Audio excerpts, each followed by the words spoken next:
Welcome to our course, EDU 586, Educational Technology.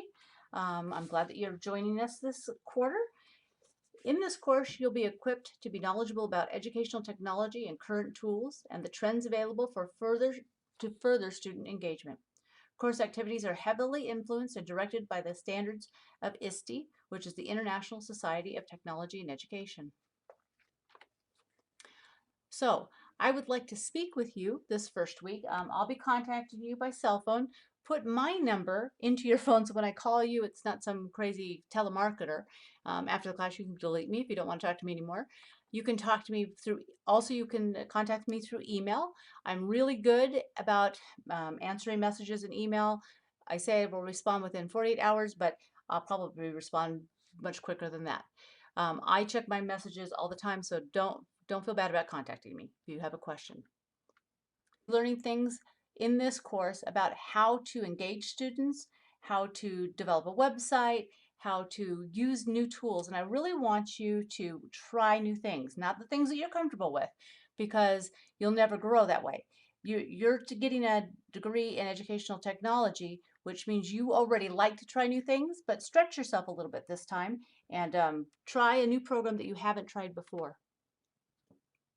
So we're going to be communicating through electronic media, obviously, because the course is online, using collaborative tools, making sure that we look at the data, and creating great learning environments with our kids.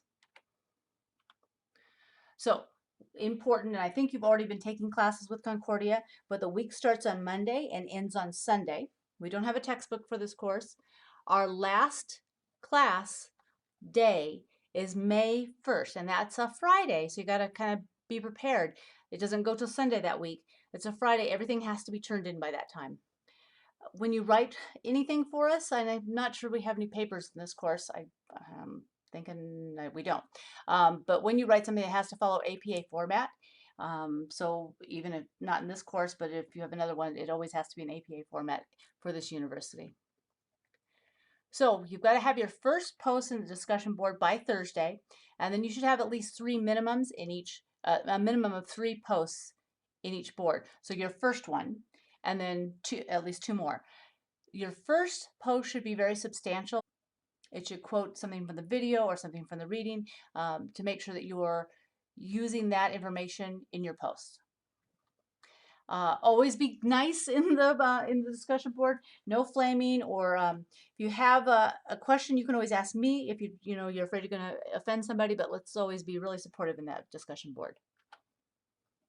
So there are several assignments in this class, and I'm really only going to talk about the first 2 right now.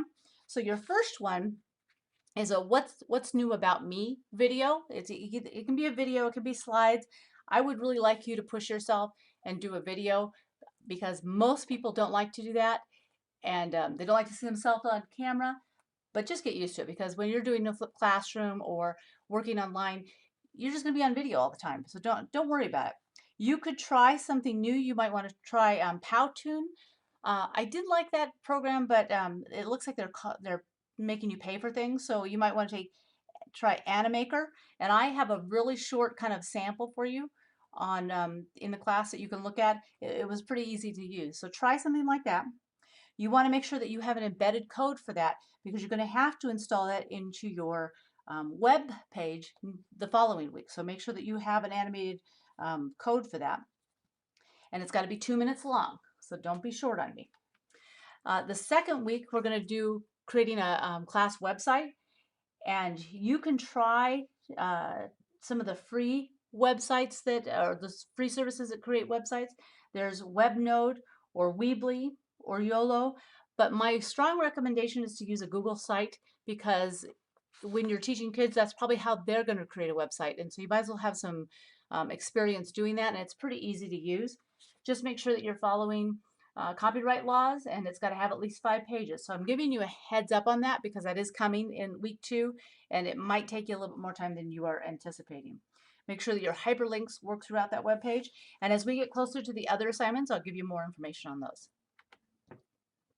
So your discussion boards are a big part of the class, so make sure that you're really participating and getting the most of that. Besides, it's a great way to get to know your classmates, and then your projects are 60% of your grade. So I expect you to be prepared and responsible, be proactive, look ahead in the class to see what things are coming up because it can get away from you. The university does not let me take any late work, so I cannot take late work from you that's not turned in that week. If you have a major emergency, like let's say you're in a car accident or something happens, please communicate with me.